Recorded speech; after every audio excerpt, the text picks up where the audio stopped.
Welcome to Leadership, the Secret Sauce, the podcast where we talk to extraordinary coaches and leaders to dive into the realms of leadership and coaching. We're your hosts, Dave Lipsky and Matt Dodson. So let's jump in with another guest and find out their answer to the question, what is your secret sauce? Welcome back. So we are walking our way through all of the different models in the coaching culture that Dave and I have talked about over the years. And we are on the third model, Model C, the decentralized, the organizational standards. We've talked about Model A, which is sort of the startup and ad hoc, Model B being the decentralized model. And now we're on Model C. Dave, can you tell us a little bit about this? And then we'll get to the questions for it. Yeah, absolutely. We're moving up the models to more strategic approaches, right? And in this decentralized with organizational standards model, standard vendors and leadership expectations exist, but control remains decentralized. Organizations have consistent qualification requirements like ICF and other certifications, while allowing business unit leaders to approve the actual coaching. So first question. This seems to be like a Goldilocks, or, what model, works for everybody. Not too rigid, not too loose. What's our experience with companies trying to hit this balance? Well, this is what I would say. It's the business leader or the HR leader that says, hey, what's going on? It seems chaotic. I'm talking leader to leader, and I'm not getting the same types of things. Or it just seems like in that organization, they seem to have these leaders that are experiencing and growth with a lot of coaches. And then the other one, you've got maybe some internal coaches that are just providing feedback. What's going on? It just seems like it seems like chaos. So I think that's kind of the thing that companies try to hit in terms of like, what's happening in the organization? It feels like chaos. What do you think? Yeah, I think it does, and I've been in this, and it can feel like chaos, right? And I think it's often I have to remind myself to the individual receiving coaching or to a particular business unit or particular region. For them, it's not as chaotic, right? They're experiencing things that work for them.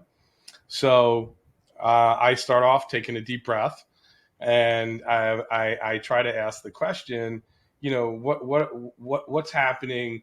What's good here? Like, what's working?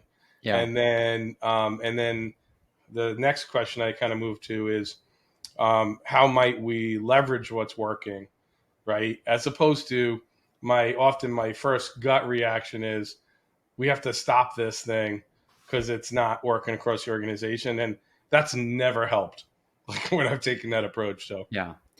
And I would also say is who is this working for? Oftentimes this is working for the leader themselves because they are getting what they need if they're getting the coaches for those leaders.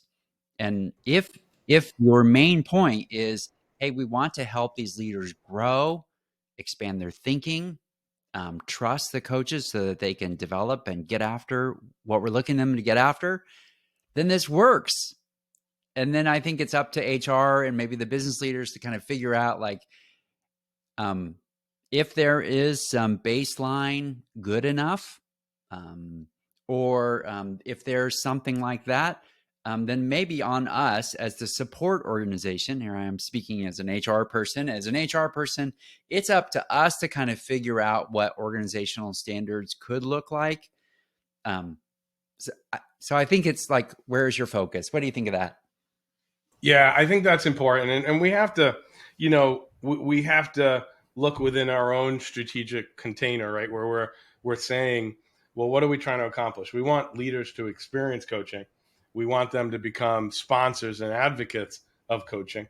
Well, part of the way that happens is they feel like they have some voice, right, in the selection process and guiding it.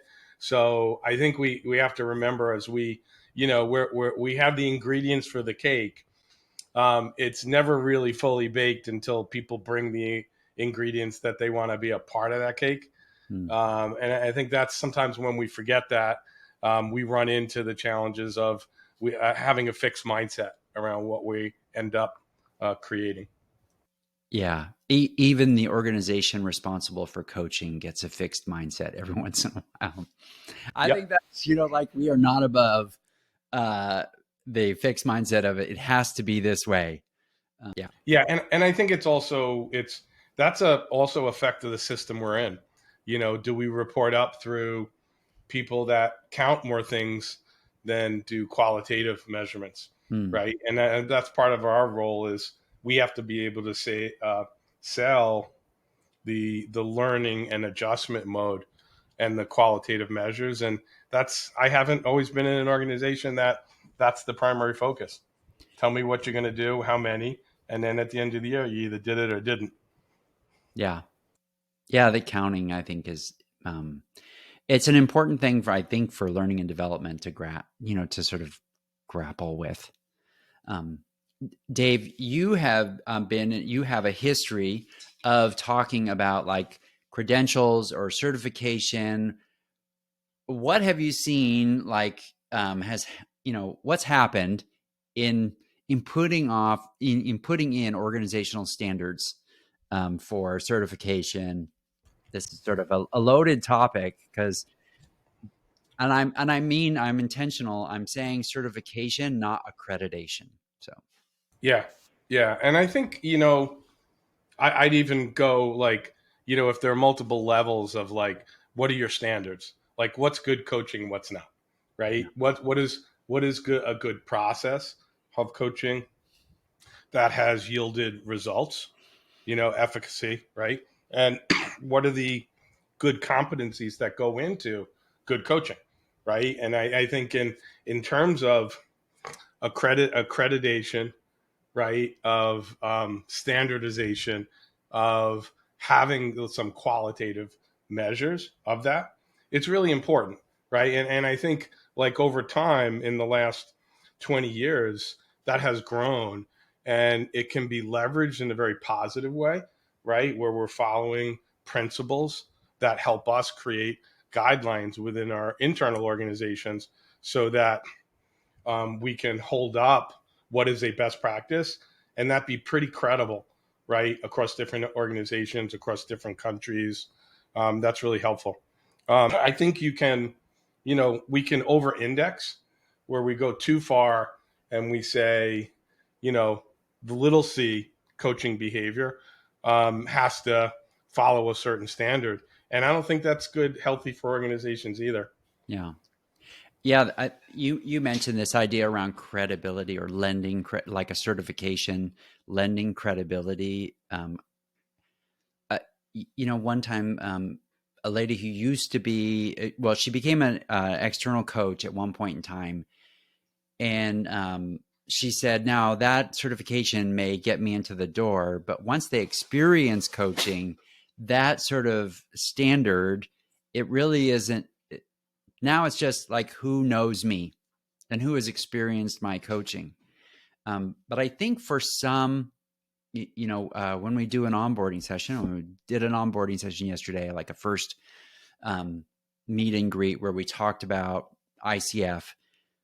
For some engineers in an organization, if they have an engineers or some type of, say it's a medical, a health um, uh, system, those that knowledge, like, hey, look, I'm adhering to the standards and ethics of the European Mentoring and Coaching Council or the International Coach Federation. That lends some credibility. Like, hey, look, this is not just Johnny Coach that adds the word coach to his name, um, hangs a shingle, and he's coming in here for 6 months or whatever it happens to be. So I do think that lends some credibility to the whole practice because I think the practice is still so new, and they still understand coaching to be they've equated it with life coaching still.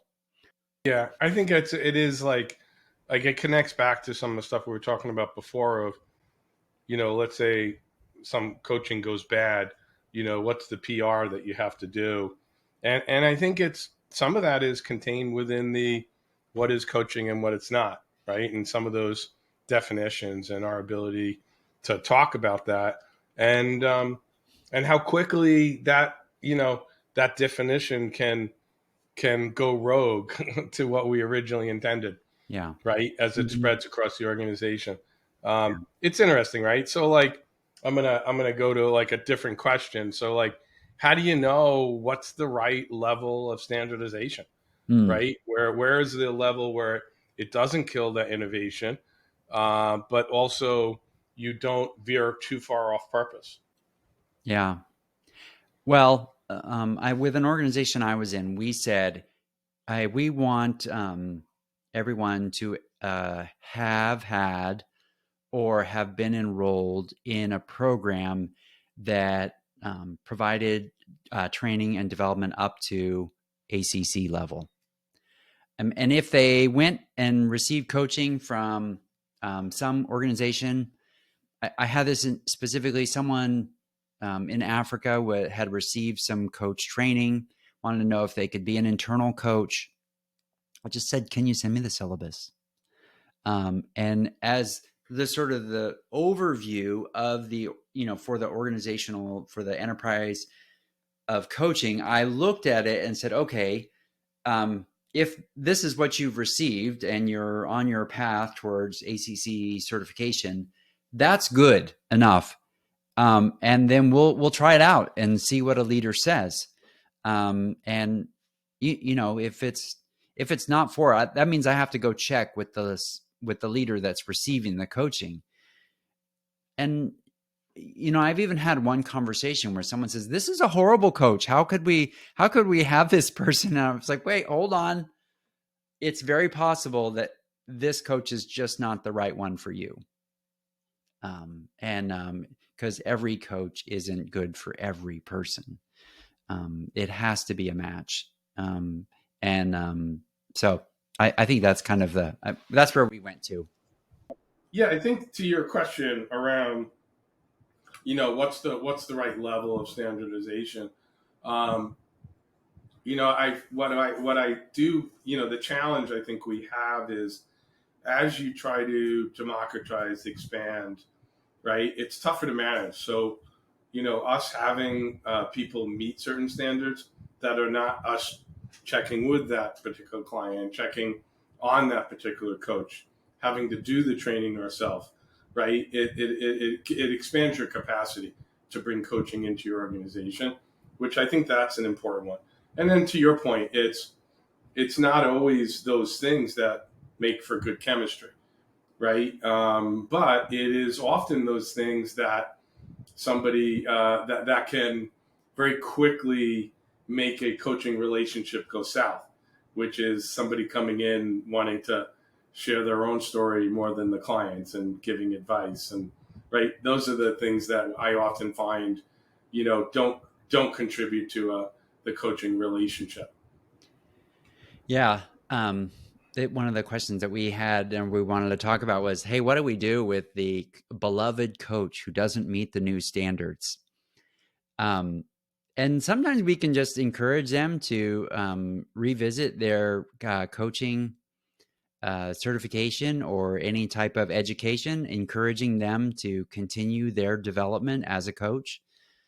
I think that also is important if we're going to have internal coaches or coaches that maybe are in the organization and style themselves as a coach, that they would continue to learn. And that means I may have a community of practice where we talk about coaching. We offer coaching, internal coaching, especially if they're not certified, but they're a beloved coach, that we give them that opportunity to get it. So, Yeah, that is personally, that's a really tough one for me because I have had absolutely beloved coaches that just have said, yeah, I don't want to spend the time going for that particular accreditation certification, right? yeah. And And I think it's, the ability to, can you hear me okay, Matt? Okay. Yeah.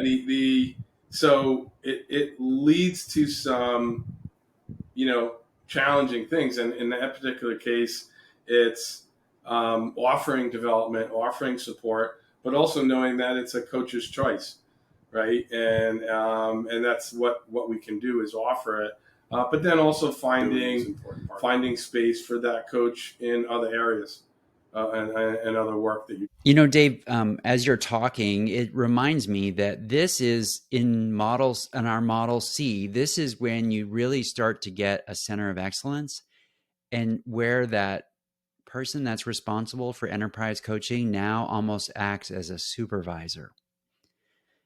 So instead of just monitoring, gathering metrics, getting insight, sharing that with HR, those types of things, now all of a sudden you have the role of almost mentor, coach, and gathering metrics. When you have said, hey, we're going to have standards, now all of a sudden we're adding another component where that person is now evaluating the current coaches or internal coaches or people that want to be coaches and saying, hey, look, this is what good looks like. That mention of, hey, this is what good looks like requires, or it puts the importance on the manager of enterprise coaching to evaluate those people and have those tough conversations to say, hey, I think you need to continue your development, or read this book, and see if this changes, or let's make sure that you get to go to our internal accreditation program. Yeah, this brings me to like a situation that I had, which was for one of the, you know, Fortune 50 organizations that had an existing set of coaches and facilitators that just knew the long history of the organization, and then new standards bringing in new program, and there was an interesting blend that had to occur where the people with newer standards needed to learn the company stories to have credibility, and then the existing coaches needed to adapt to some of the newer standards, right? So it turned out to be a very nice blend of individuals working together to support each other. And so I think like we need to look at this as opportunities, but then also a question, right, is how does an organization, balance global standards with local cultural needs? And with the local cultural needs, I'll say also like that organizational history piece. I'll add to that cultural need bucket. Yeah, especially if I would say it's on an operational side, and they need some of that more. Hey, look, I need something more tangible. I also need the behavioral coaching and advice giving. If it's a safety related, I've seen this especially on safety related type of coaching, where the person is a leadership coach and has that safety component too. They need to be willing to. I think I think of somebody from our podcast a ways back, Ed Piccolino, who really said, hey, look, the higher you go in the organization, the less likely someone's really to give you advice. And so I see sometimes coaching as the coaches need to provide the willingness to give the advice to the whatever that leader is. So I do think that comes into play here, where those internal coaches or the organization has that tough. Yeah, no, I do. It's a mix of things, right? Because when you bring up safety Yeah. standards, then you're in a category of things that are must do, not right, not a choice to do. And in coaching, it's a very interesting value like we profess is, it's always a choice for the client. But then sometimes the areas that we're trying to move forward, like safety, right, are there's a mix of things that people need to adapt to a set of standards that are critical for the organization. Not the topic necessarily of coaching, but some of the outcomes of like moving that forward organizationally. So it's never a black or white decision. I think we're always trying to balance that out. Oh, But what happens when business unit leaders push back against organizational standards? What do you say to those folks, Matt? I won't say too bad. I would say, hey, look, we're trying to raise our bar in terms of get to that place. I think your story is a unique one in terms of you have your coach competence on both sides, and you're trying to raise all the boats and try to raise the level of quality where someone would say, hey, look, if so one of the issues in it, so say you have internal coaching or just that whatever your mosaic of coaching happens to be, is that internal coaching needs to be of a quality as well that people will trust it. And that is like this sacred thing in terms of on inside of internal coaching. And if your leaders say, hey, look, I'm going to push back, we want them to have the coach that they really trust. And we believe it's not either or. And we believe that just this is the minimum that we expect that leader to be headed towards. In terms of if they are moving towards certification, they are going to need to get there. We're going to be able to provide a certain number of 100 hours in order for them to get their certification hours. So we don't want to limit that. And we think that's really important so that they can be evaluated by an independent organization to say, hey, look, you meet at least the competence standards. Yeah, what you said reminds me that what I learned from a really good marketing professional is you have to you have to remember when you're managing the brand, right? The value proposition of what something is, and the consistency of that value proposition, right? Of what coaching is and what people experience, and the importance of that as you grow, right? Where you can't control the experience if it's just you doing the coaching versus you're expanding out. And then as we move, right, to managing the brand, we start to think about coaching and what impact it could have. We move to the next model of coaching, centralized with organizational competence. And Matt, what is that like as you think about this next model, centralized with organizational competence? What differentiates that? What does it look like? Well, this is so I like this model, especially. I think this is a very mature organization, especially if it's a manufacturing organization. I think this is where you find integration between the learning and development and HR, if they're separated in any way. But they're really saying, hey, look, this is a way that we're measuring, we're adding value to the business. And our HR processes are included and supportive of the leaders that need coaching. I also think it's moving towards this place where coaching is becoming a part of how we develop our leaders. And it may be like the standard, like how we're developing, because of the bespoke nature or the unique needs of a leader, and how we've moved away towards whether that's sheep dipping or whatever you call it, everybody through a supervisor program. And maybe that's helpful, but we've now said, hey, look, this is how we see leaders continuing to develop in the future. All right. And until next time, we'll see you then.